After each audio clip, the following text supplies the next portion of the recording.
We all know there is great disparity between the clubs at the top and the bottom of the Premier League, but what are the actual numbers?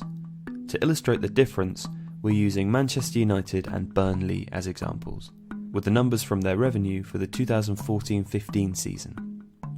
We're using these figures as Burnley are yet to release their most recent annual report, but crucially they were in the Premier League for this season, although they were relegated in May.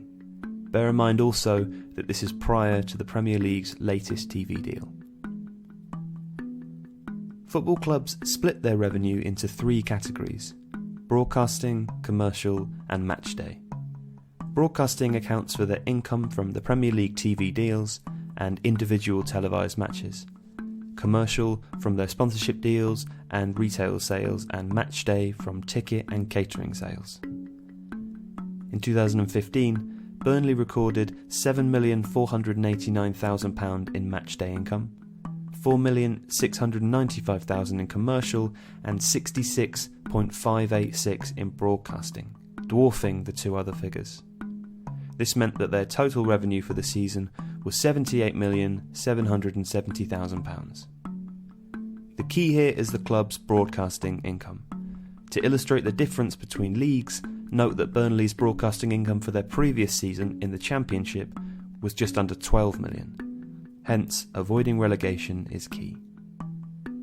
Manchester United recorded £90,583,000 in matchday income, £107,664,000 in broadcasting, and an enormous £196,931,000 in commercial revenue.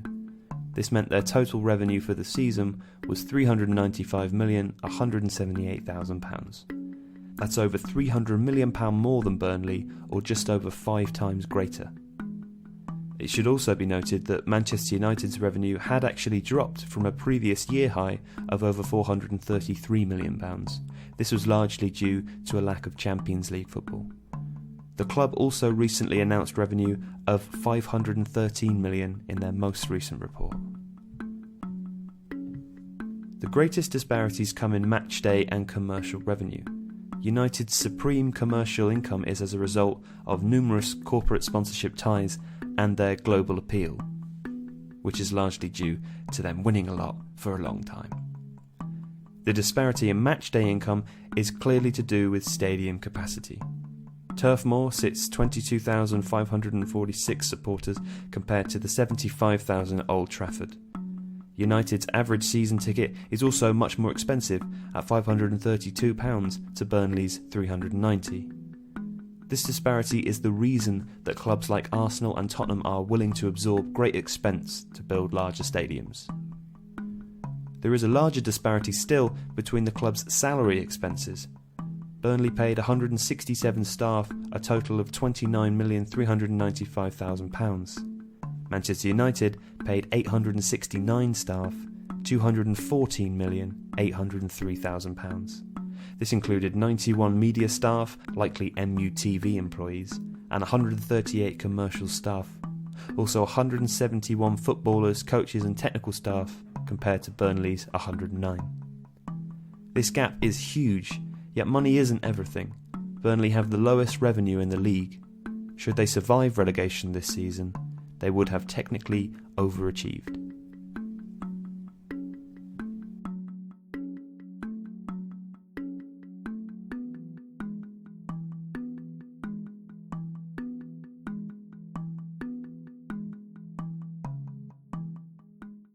Tottenham Hotspur consistently generate the 6th highest revenue in the Premier League. Their records for the 2014-15 season show a turnover of £196 million,